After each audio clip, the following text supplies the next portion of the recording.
देश और दुनिया की तमाम छोटी और बड़ी खबरों के लिए हमारे चैनल को सब्सक्राइब करना न भूलें और बेल का बटन जरूर दबाएं।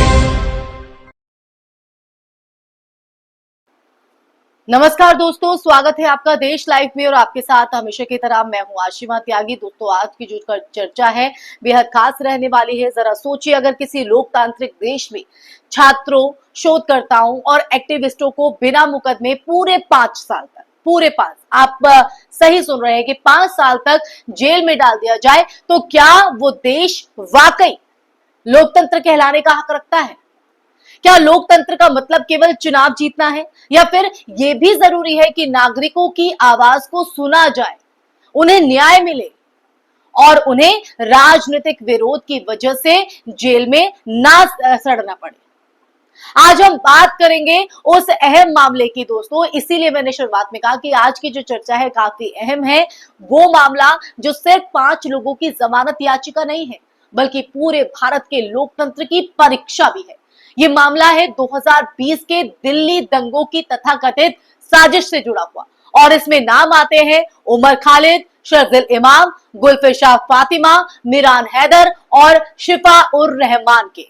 ये वो नाम है जिन पर आज हम चर्चा करेंगे, लेकिन उससे पहले आप लोगों से अपील हमेशा की तरह की इंसाफ की आवाज को बुलंद करने के लिए और सच्ची पत्रकारिता के लिए हमारा सहयोग करें। साथ ही डिस्क्रिप्शन में दिए गए लिंक को ओपन कर ज्वाइन बटन दबाकर आप हमसे यानी देश लाइव से सीधा जुड़ सकते हैं। तो वापस लौटते हैं आज के मुद्दे पर। सुप्रीम कोर्ट ने दरअसल हाल ही में इन सभी की जमानत याचिकाओं पर सुनवाई जो की है, जिनके नाम मैंने ऊपर अपने वीडियो में गिनाए हैं। इसकी सुनवाई करते हुए दिल्ली पुलिस को नोटिस जारी किया है। वकीलों का यह कहना है कि ये लोग 5 सालों से जेल में बंद हैं और अभी तक मुकदमा पूरा शुरू भी नहीं हो पाया है।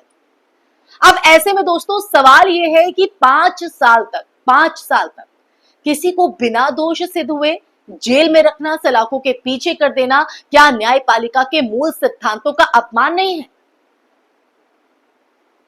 अब जरा इस केस की पृष्ठभूमि को समझते हैं, क्योंकि उसे समझना भी जरूरी है। फरवरी 2020, ये तारीख याद होगी। इस दौरान दिल्ली में भयानक दंगे हुए थे, बेहद भयावह।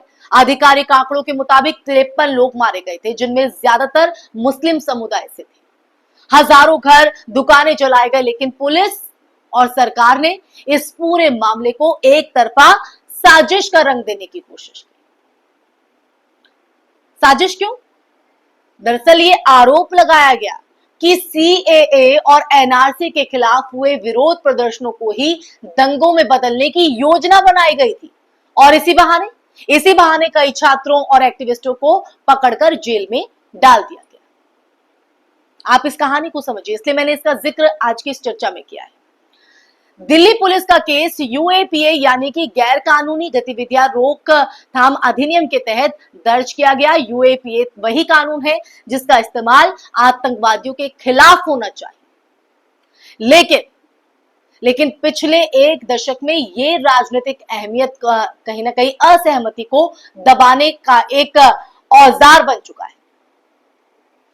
यूएपीए के तहत एक बार किसी को जेल में डाल दिया जाए दोस्तों, तो जमानत पाना लगभग अगर देखा जाए तो इम्पॉसिबल है, नामुमकिन हो जाता है।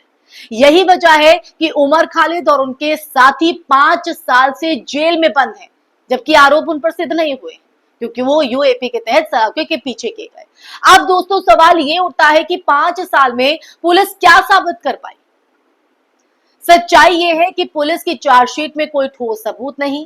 ज्यादातर गवाही ऐसे गवाहों पर आधारित है जिनकी विश्वसनीयता खुद संदिग्ध है। कई बार मीडिया में भी रिपोर्ट आई, कई बार, कि गवाहों ने कहा है कि उनसे दबाव डालकर बयान लिखवाया गया, लेकिन अदालत ने अभी तक इस पूरे मामले को पूरी गंभीरता से निपटाने के बजाय टाल मटोल ही किया। उमर खालिद की हम बात करें तो उमर खालिद की गिरफ्तारी अपने आप में एक तरह से अगर देखा जाए तो लोकतंत्र के लिए एक कसौटी थी। वो क्यों? क्योंकि वो एक पूर्व जेएनयू छात्र नेता है जिन्होंने हमेशा शांतिपूर्ण तरीके से अपनी बात रखी है।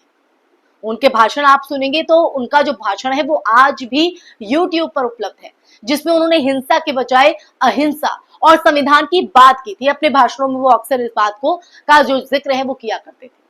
ऐसी प्रवृत्ति, ऐसी मानसिकता रखने वाला इंसान क्या हिंसा कर सकता है? फिर भी उस भाषण को दंगे भड़काने की साजिश बता दिया गया। ये सीधे तौर पर फ्री स्पीच यानी अभिव्यक्ति की आजादी पर एक बड़ा हमला था, बड़ा हमला। शर्जिल इमाम का जो मामला भी कुछ ऐसा ही है। उन्हें एक भाषण के एक अंश के लिए जेल में डाल दिया गया, जिसमें उन्होंने कहा था कि हमें शांतिपूर्ण तरीके से विरोध प्रदर्शन करना चाहिए। क्या गलत कहा? हमारा संविधान हमें इजाजत देता है, लेकिन इस बयान को भी तोड़ मरोड़ कर देश विरोधी बना दिया गया। गुलफिशा फातिमा जैसी महिलाएं एक्टिविस्ट को भी सिर्फ इसलिए जेल में रखा गया क्योंकि उन्होंने CAA NRC विरोध प्रदर्शन में हिस्सा लिया। इनकी गलती सिर्फ ये थी, उनके भाषणों पे नहीं, इनकी गलती बस ये थी। अब आइए इस पूरे केस के राजनीतिक पहलू को भी समझना जरूरी हो जाता है, उसको भी समझते हैं। 2019 के बाद से भारतीय राजनीति में विरोध की जो आवाज है उसको खामोश करने के लिए लगातार UAPA और अन्य कठोर कानूनों का इस्तेमाल किया गया ताकि आवाज को दबाया जा सके।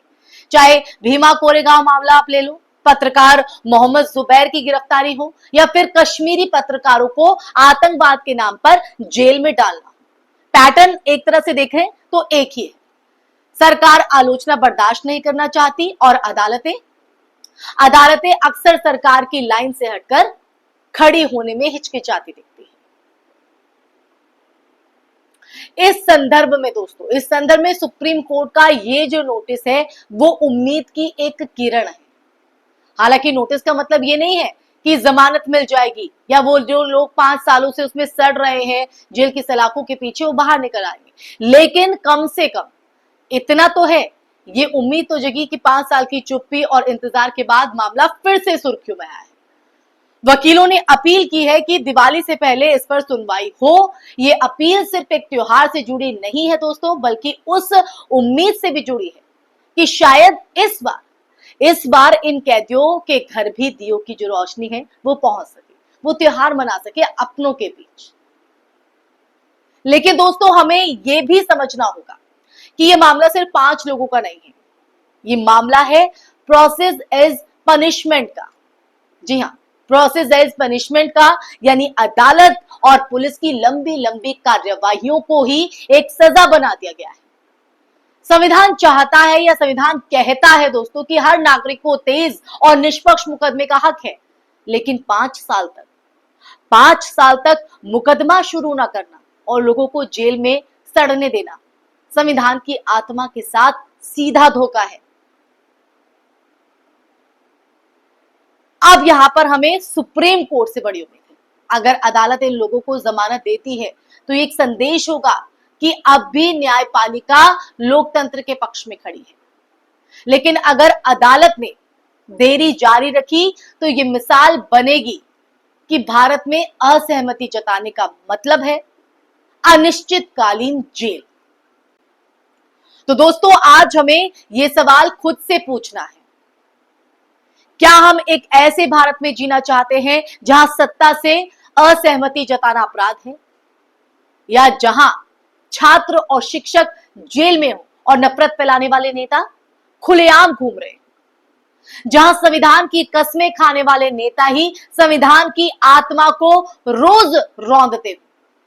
क्या आप ऐसा भारत चुनना चाहते हैं? इन सवालों के बाद इस चर्चा के अंत में बस ये कि इस पूरे प्रकरण से एक गहरी सीख तो निकलती है दोस्तों, जाहिर तौर पर कि लोकतंत्र केवल वोट डालने से जिंदा नहीं रहता है, बल्कि ये तब जिंदा रहता है जब अदालतें न्याय देती हैं पारदर्शिता के साथ, जब लोग आवाज उठाते हैं बुलंद आवाज के साथ, और जब नागरिक चुप्पी तोड़ते हैं।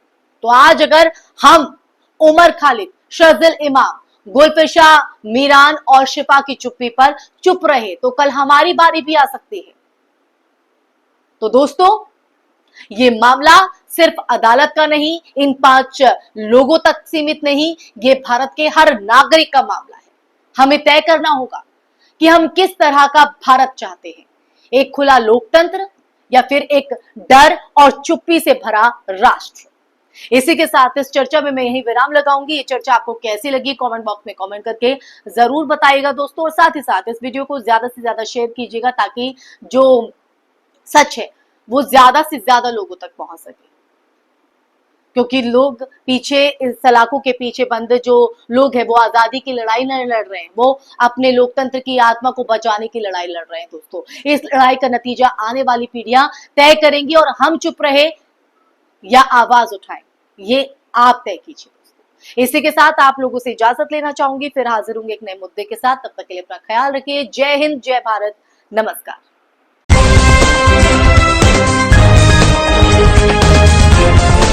देश और दुनिया की तमाम छोटी और बड़ी खबरों के लिए हमारे चैनल को सब्सक्राइब करना न भूलें और बेल का बटन जरूर दबाएं।